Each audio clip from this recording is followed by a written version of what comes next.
आप सभी का बहुत बहुत स्वागत है। आप देख रहे हैं राहुल का अग्निपथ। मैं हूं परवीन शेख। आज कांग्रेसियों को विरोध करना भारी पड़ गया। जैसे ही पुलिस ने अपने डंडे का इस्तेमाल किया, वैसे ही कांग्रेस नेता भागने लगे। इसके बाद पुलिस ने सैकड़ों कांग्रेस कार्यकर्ताओं और नेताओं को गिरफ्तार किया। दरअसल नेशनल हेराल्ड केस में ईडी ने सोनिया गांधी और राहुल गांधी के खिलाफ चार्जशीट दाखिल की है, जिसके विरोध में कांग्रेस देश भर में प्रदर्शन कर रही है। दिल्ली में कांग्रेस मुख्यालय से ईडी दफ्तर तक मार्च निकालने की कोशिश की गई, लेकिन पुलिस ने इसे नाकाम कर दिया। लगता है गांधी परिवार का सबसे खराब वक्त शुरू हो चुका है।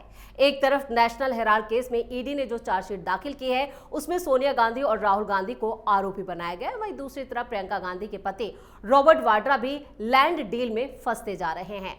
वाड्रा से आज ईडी ने लगातार दूसरे दिन भी पूछताछ की है। इस बीच गुजरात पहुंचे राहुल गांधी ने कांग्रेसियों को संबोधित किया, लेकिन इस दौरान ईडी का खौफ उनके चेहरे पर साफ साफ दिखाई दिया।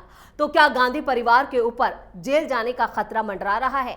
इस पर ज्यादा चर्चा के लिए स्टूडियो मौजूद हैं कैपिटल टीवी के executive editor Rajeev Kumar. Sir, आपका बहुत बहुत स्वागत है। धन्यवाद। जिस तरह से ईडी का एक्शन दिखाई दे रहा है गांधी परिवार पर, क्या जेल जाने का खतरा बढ़ चुका है? देखिए, जेल जाने का खतरा नहीं बढ़ा है, बल्कि देश छोड़कर जाने का खतरा बढ़ गया है। ये राहुल गांधी के खिलाफ ईडी ने चार्जशीट दायर की, सोनिया गांधी का भी नाम है, लेकिन दूसरी तरफ राहुल गांधी के खिलाफ एक और मामला दर्ज किया गया है, जिसमें भी सुनवाई हो रही है और 5 दिन के बाद ही उस पर फिर से सुनवाई होगी दिल्ली हाई कोर्ट के अंदर।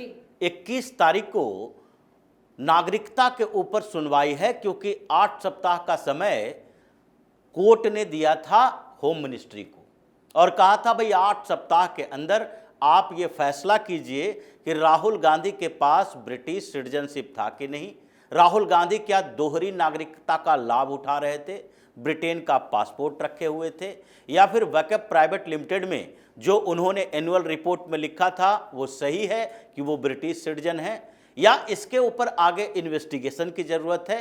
प्रथम दृष्टया क्या लगता है उसी के अनुसार सीबीआई इंक्वायरी की बात की जाएगी, क्योंकि सुब्रमण्यम स्वामी ने तो सीबीआई इंक्वायरी की भी बात की है और उधर विघ्नेश शिशिर ने भी कहा है कि इन्वेस्टिगेटिव एजेंसी को निर्देश देना चाहिए कि इसके ऊपर सुनवाई हो, और उस पर गृह मंत्रालय की तरफ से राहुल गांधी को नोटिस जारी किया जा चुका है। राहुल गांधी अभी तक जवाब नहीं दे पाए हैं। मतलब ये ईडी का एक्शन चलता रहेगा, कोर्ट में इसकी सुनवाई चलती रहेगी, इसका फैसला आएगा। जमानत पर जो दोनों बाहर है, सोनिया गांधी और राहुल गांधी, नेशनल हेराल्ड मामले में, वो जमानत कैंसिल करने के लिए ईडी अब अपील करेगी।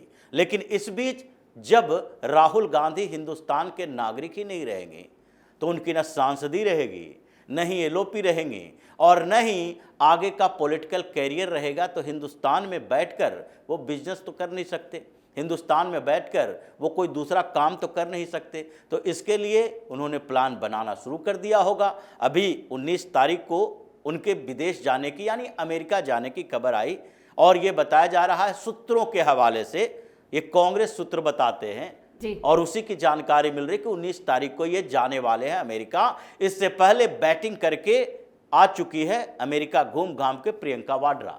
तो इसका मतलब है कि गांधी परिवार के ऊपर जो एक एक करके एक्शन अचानक से शुरू हो गया, इसके पीछे भी कुछ बड़ी वजह रही होगी, क्योंकि लंबे समय से ये सब मामला अटका पड़ा था और अभी अचानक से ईडी ने चार्जशीट दायर किया। इन्वेस्टिगेशन 2021 से ही चल रही थी और उस इन्वेस्टिगेशन के रिपोर्ट में जो चार्जशीट दायर किया गया है, जिस पर सुनवाई होगी और 25 अप्रैल को इस पर सुनवाई जब शुरू होगी तो तय होगा कि ये आरोपी जो हैं राहुल गांधी, सोनिया गांधी, ये दोषी भी हैं कि नहीं।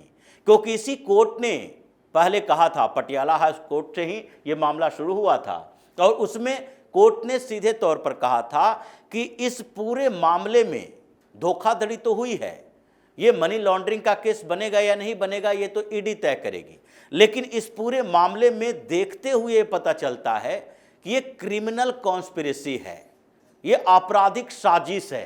क्योंकि एक बड़ी कंपनी, लगभग 5,000 करोड़ की प्रॉपर्टी जिसके पास है, और उसको एक 5 लाख वाली कंपनी जिसको 1 साल पहले बनाया गया है, मतलब इसी उद्देश्य से बनाया गया क्योंकि वो कंपनी, यानी कि यंग इंडियन प्राइवेट लिमिटेड की बात की जाती है, वो यंग इंडियन वो कंपनी ही ऐसी है जो और कोई कारोबार ही नहीं करती, कोई काम ही नहीं करती है और 1 साल के अंदर यानी 2010 के नवंबर दिसंबर में वो कंपनी बनती है, दिसंबर में राहुल गांधी डायरेक्टर बनते हैं, 2012 के जनवरी में सोनिया गांधी डायरेक्टर बनती है, दोनों शेयर होल्डिंग लेते हैं, 5 लाख की कंपनी, फिर 50 लाख रुपया वो उस कंपनी में उधार लेते हैं, जिसमें 20 लाख रुपया डीके शिव कुमार और डीके सुरेश जो उनके भाई हैं, ये दोनों का 10-10 लाख रुपया भी था, इन लोगों ने भी डोनेट किया था यंग इंडियन को।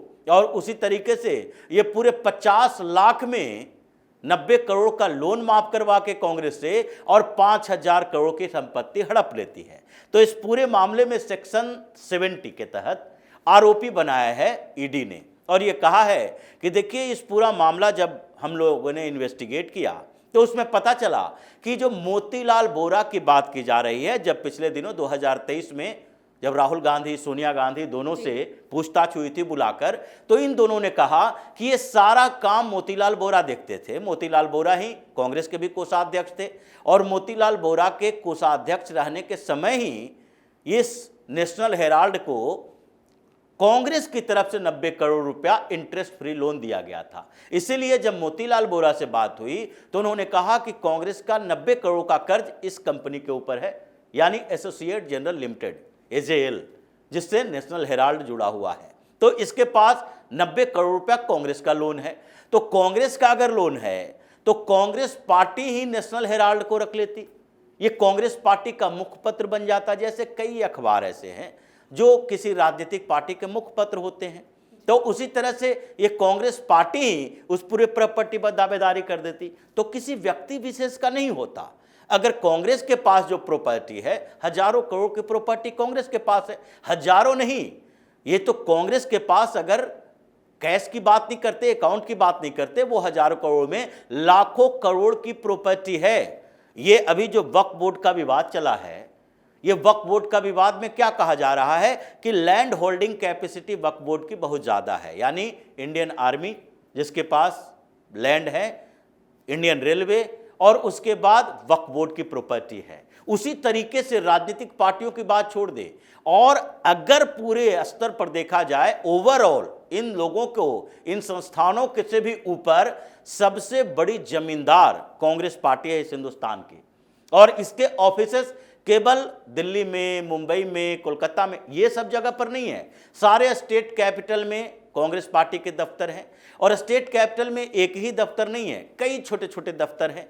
उसके बाद उससे नीचे डिस्ट्रिक्ट लेवल पर हैं, डिस्ट्रिक्ट से नीचे प्रखंड लेवल पर हैं, और उन सबसे आगे कई ऐसे दफ्तर के नाम पर जमीन मकान हैं जिस पर दावेदारी कांग्रेस के नेताओं की हो चुकी है, और कांग्रेस के नेता इसे हड़प लिए हैं, जिसके कारण 2 साल पहले विवेक टनका के नेतृत्व में कांग्रेस की, ये उस समय अंतरिम अध्यक्ष हुआ करती थी सोनिया गांधी, उसने एक सेल बनाया था, लीगल सेल, और कहा पूरे हिंदुस्तान में जहां जहां कांग्रेस की जितनी जमीन है, मकान है, दफ्तर है, उन सब का लिस्ट बनाओ, और जो दूसरे लोग कब्जा करके बैठे हैं, यानी कांग्रेस के ही नेता अपना मकान बना लिया, दफ्तर को ही अपना घर बना लिया है, उन सब की लिस्ट बनाओ। उसके बाद में कांग्रेस पार्टी अभी इकोनॉमिक क्राइसिस से गुजर रही है तो उसको हम सेल करेंगे, ऐसे सोनिया गांधी ने कहा था। और उसमें यह बताया गया कि जो कोई भी कांग्रेस की प्रॉपर्टी बेची जाएगी उसमें ऑथोरिटी होगा कांग्रेस के अध्यक्ष का और फिर कोषाध्यक्ष का। अभी अजय माकन है, तो इनके विश्वस्त लोग रहते हैं। उसी तरह से नेशनल हेराल्ड के मामले में यही बताया गया है कि देखिए ये प्रॉपर्टी ऐसे ऐसे ले ली गई है, तो इसमें सेक्शन 70 के तहत ये दोनों क्रिमिनल कॉन्स्पिरेसी के आधार पर इस पूरे प्रॉपर्टी पर कब्जा किए हैं, और उसमें जो इनके यंग इंडिया में पैसे आए हैं उसका भी लेखा जोखा नहीं है।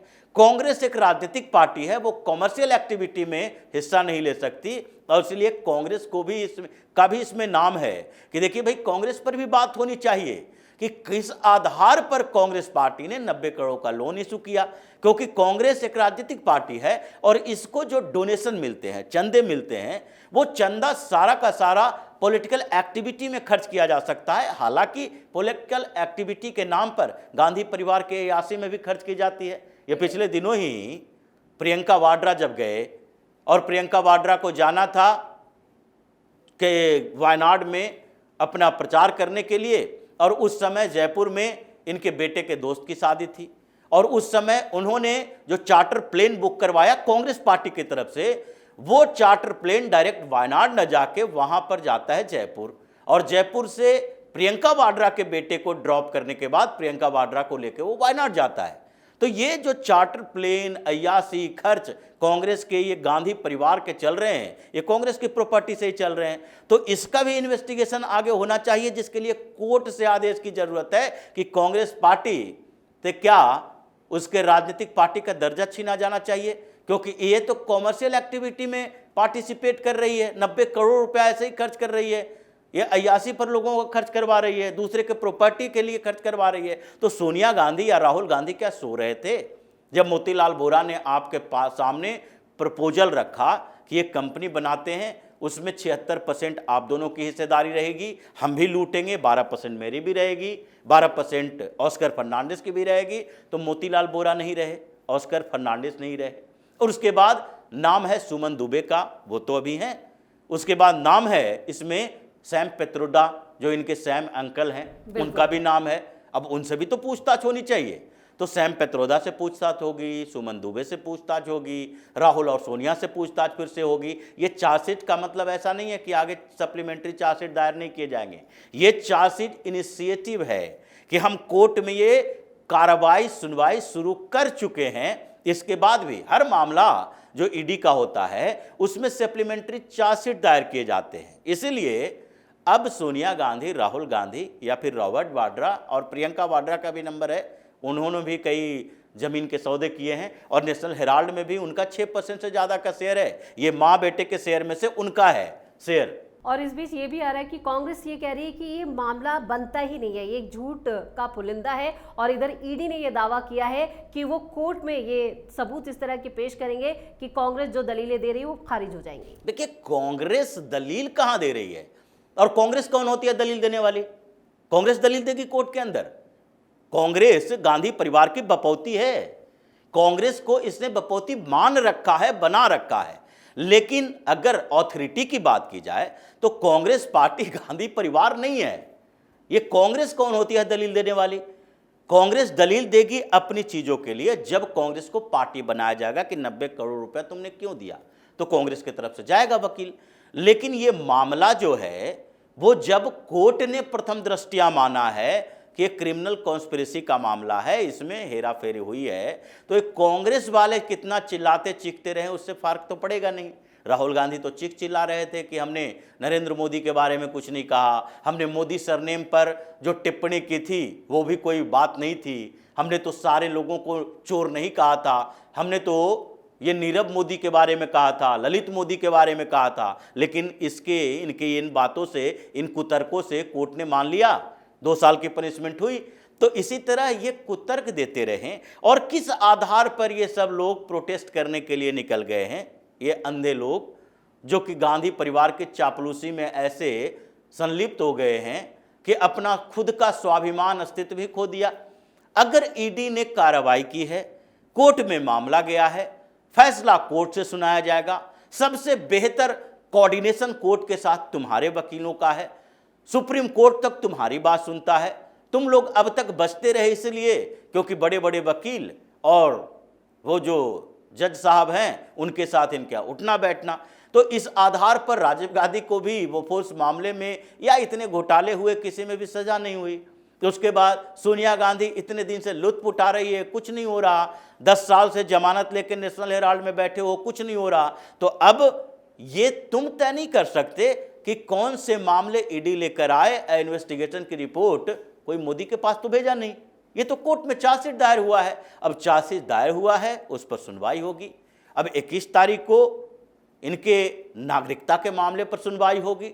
तो सुनवाई ऐसी होगी कि फिर राहुल गांधी ये जो विदेश भागने की कोशिश कर रहे हैं, जो भागेंगे या तो वापस नहीं आएंगे या फिर जाना इनका पोस्टपोन हो जाएगा, क्योंकि ये कोर्ट का आदेश आ जाएगा। पिछले बार भी राहुल गांधी से जब इनके खिलाफ मामले चल रहे थे इतने सारे, तो उस समय एक याचिका दायर की गई थी और राहुल गांधी का डिप्लोमेटिक पासपोर्ट जब्त किया गया था कि आप डिप्लोमेटिक पासपोर्ट होल्ड नहीं कर सकते क्योंकि उससे आपको सुविधाएं मिलती है, आप जाते हैं अमेरिका और दिखाई पड़ते हैं ब्रिटेन में। तो इसलिए इस बार भी ऐसा ना हो कि राहुल गांधी का पासपोर्ट जब्त हो और ये विदेश भागने के चक्कर में है, वो जा ही ना पाए, सीधे या तो तिहाड़ जाएं या फिर लापता हो जाइए। नीरव मोदी, ललित मोदी, ये मेहुल चौकसी की बात करते हैं, उसी की तरह लापता होके जो इनके पास 2-4 और पासपोर्ट की बात होती है कि कैरेबियन आइलैंड में कहीं पर इन लोगों ने वहाँ की भी नागरिकता ले रखी है, $5 मिलियन का इन्वेस्टमेंट करके वहाँ से पासपोर्ट बनवाया, नागरिकता ली, उन्हीं जगहों पर जाकर छिप छिपा कर बैठेंगे। अब इनका राजनीतिक करियर द एंड की तरफ बढ़ रहा है। चलिए, इस तमाम जानकारी के लिए और सटीक विश्लेषण के लिए आपका बहुत बहुत धन्यवाद। तो ईडी के एक्शन से कांग्रेस आग बबूला है, लेकिन ये एक्शन रुकने वाला नहीं है। अगर कांग्रेस ने ज्यादा बवाल काटा तो इसके लिए अमित शाह की पुलिस भी पूरी तरह से तैयारी कर रखी है। अब नेशनल हेराल्ड केस में 25 अप्रैल को दिल्ली के राउज एवेन्यू कोर्ट में सुनवाई होगी। खबरें तो यहां तक की हैं कि इस बार ईडी कोर्ट में कई चौंकाने वाले खुलासे और सबूत पेश कर सकती है, जिससे साफ है गांधी परिवार के आने वाले दिन तिहाड़ में भी कट सकते हैं। इस खास शो में इतना ही। वीडियो कैसा लगा कमेंट करके अपनी राय जरूर दें। वीडियो को लाइक करें, शेयर करें और कैपिटल टीवी को सब्सक्राइब जरूर करें। धन्यवाद।